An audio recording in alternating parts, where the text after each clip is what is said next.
on my RF microneedling journey, I'm just going to, it's just something I've noticed, and I thought I might as well, you know, because you've been following my journey, I'll just show you. Now, the trouble I have is under my eyes, and I kept thinking, it's not working this. I'm not getting much joy out of it. The microneedling.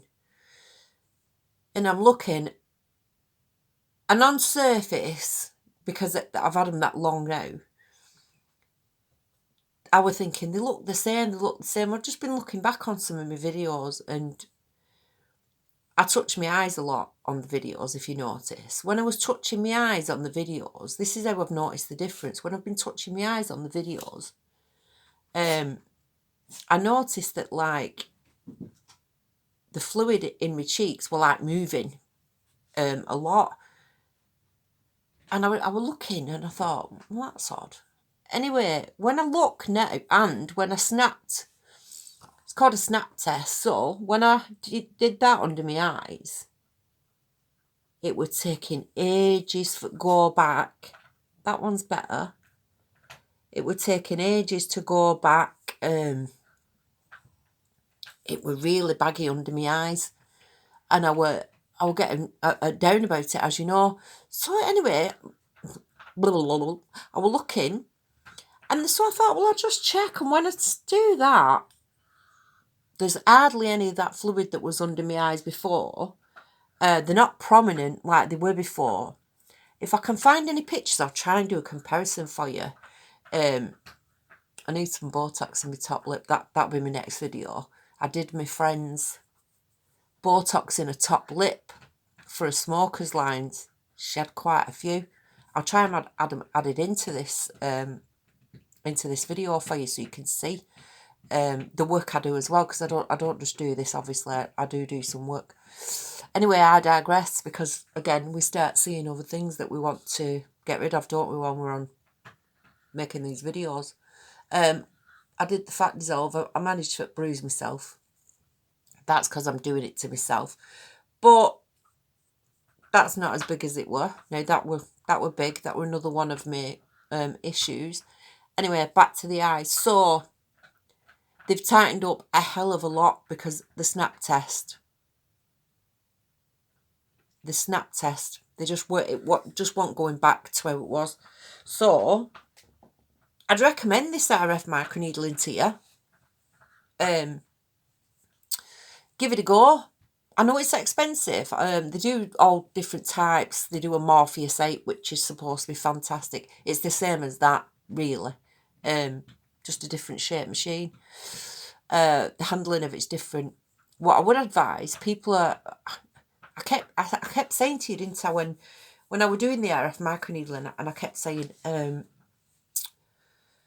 it's not hurting like they're saying it hurts this. So I thought my machine were defective. It's not hurting. Why is it not hurting? And I was reading somewhere, because I do a lot of research as well. I was reading somewhere, and they're going 4mm depth in the face, and I'm like, listen, on any microneedling device, it goes up to about 2.5, and that's high on your normal little handheld microneedling device, like your Dr. Pen. It goes to about 2.5, which is a little bit painful, but they are good machines, them little Dr. Pens. If any advice I can give you is get one of them. So I'm thinking, 4mm, it's a lot, that on your face is 4mm, you know. And with it heating up as well, that's how you're losing the fat, which you don't want to lose at a certain age. Not in your face, anyway. So I'm looking at my machine, and I'm thinking, hey, why is my machine, it's not going up to 4mm. Mine, it's broken. When I've looked properly, I've realised, because I don't think straight anymore, you know, it's an age thing. I've realised that they must have it on the body option. They've got to have it on the body option for it to go deep like that on the face, because mine does not go up to that. In fact, that machine of mine doesn't go as deep as my little microneedling pen. And that's good, because this heats up as well. As you know, it's got the RF in it. So if it went up to a 2.5 on the face and heat up, it's taking your fat out. It's very simple, isn't it? So I've realised that's I need to get rid of that. I need to get rid of that desperately. That's the reason it's so bloody painful for these people. It's the reason they're suffering so badly. And I was thinking my machine was broke. Anyway, do yourselves a favour if you do ever go for this. Don't have 4mm needles stuck into your face and heat it up. It's all right if you're having a mesotherapy because that's where you're targeting. They're for specific treatments, these needles. So like a meso would be a 4mm, and meso is like you don't, the 4mm will not go down to the fat on a meso needle, will not go down to your subcutaneous, so won't get rid of the fat. Plus what you're using it for is meso cocktails, so stem cell, things like that, just to tighten up your skin. Anyway, enough of my waffle. I just thought I'd come on and give you a little bit of a heads up. You are supposed to leave it like for good quite a few weeks to see any benefit from these from the RF, but I'm one of them people that, as you know, I haven't got any patience and I want it working straight away. I've seen a Derma 2.0 eye solution. It looks fabulous. I'll put the picture on of what we've seen from the woman. Had the same problems as me, and I'm right tempted and like, well, I've got that. The problem is I've gone for months and months now trying to get rid of those bags under my eyes, and what I don't want to do, although it didn't do it to her, what I don't want to do is go in and then bags come back, because honestly I think I'll have a nervous breakdown. But I'll show you what I'm talking about. I'm very, very tempted because it looks fabulous. But honestly, I'm traumatised by what I've done to under my eye area. It's the worst place to mess about with. And honestly, if I could go back and never mess about under my eyes, I would. Because I started off with a plasma pen, trying to get rid of a couple of little wrinkles. What you end up doing is you end up chasing your tail. So you'll end up, the little wrinkles turn into something else, and then you'll put something else in, turns into something else, like it did with my filler. I've ended up with a big crease, and you can still see, I don't know whether you can see it, but you can still see the crease. It were more prominent when the Mala bag was full. It is going down. So I was disappointed with the RF at first, because I've done 3 rounds now, as you know, and I was like, it's not working. It obviously is. So I'm going to go back in again with that before I start messing about with any more fluids near my eyes. But I could do with some cheap filler, but all it's going to do is fill up that bag again. I'll end up with the same problem. Nobody is going to tell me, nobody who does aesthetics, I see them all making videos all the time. Nobody's going to tell me that they can, if you put a bit of cheek. No. Do your research first, girls and boys, because it will work for some and it won't work for others. Like me and the lady I'm going to show you in the picture, who suffer because somebody in aesthetics says, put a bit of cheek filler in, which they did to me. Not their fault, mine. I'm an esthetician and I did it myself, so nobody's fault but mine. This is why I'm holding off on the Derma 2.0 eyes, because as much as it looks fabulous, it's not fabulous for us people who suffer. As you know, I always try it on myself before I try it on anybody else, but this is something I'm hesitant to try on me or anybody else, because if it makes the problem worse, it's life-changing. It's life-changing, especially on your face, man or woman, it doesn't matter. If it's on your face and you start arsing about, you end up chasing and chasing and chasing something till the point that you've changed your face so much you don't recognise who you are anymore, and you're left with bigger lines than you started with. For me, I think at a certain age I would go through the cream route first. I've always been a naysayer about creams.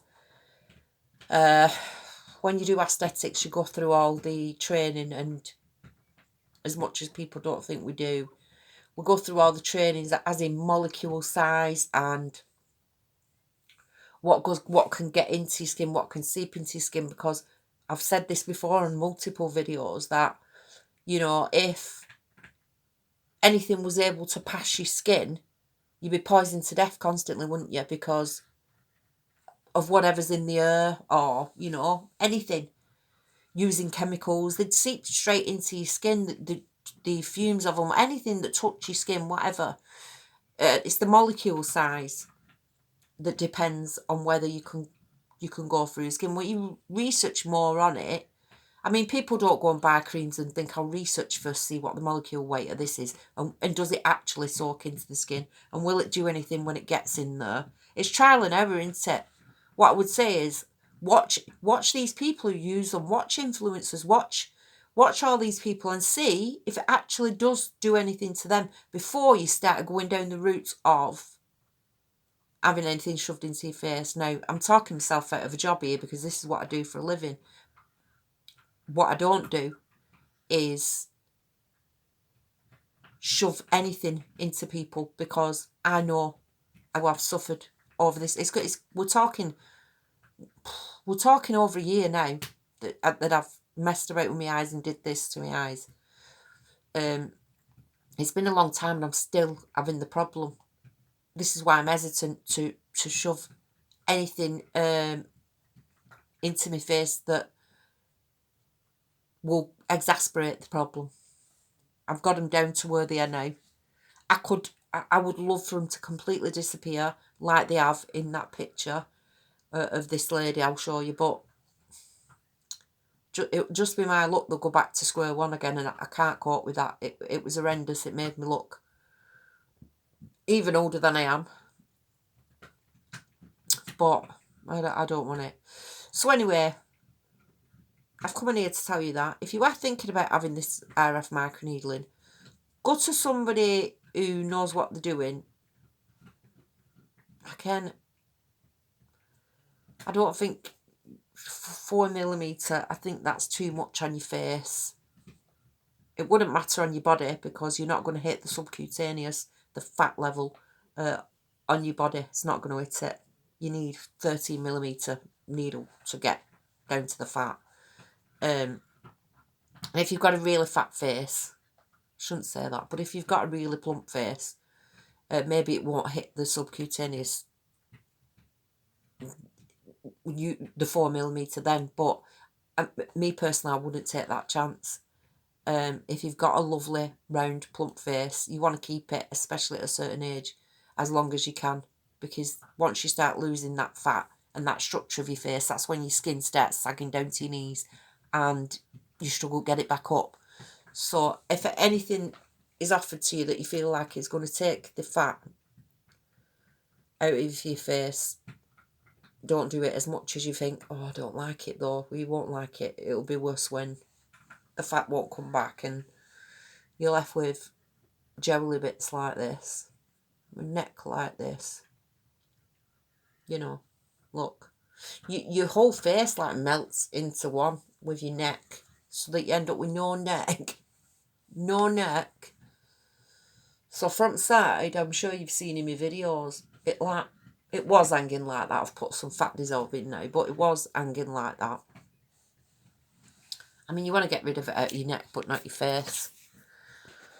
Thanks for watching me again. I'll add in a couple of pictures to this video, if I can.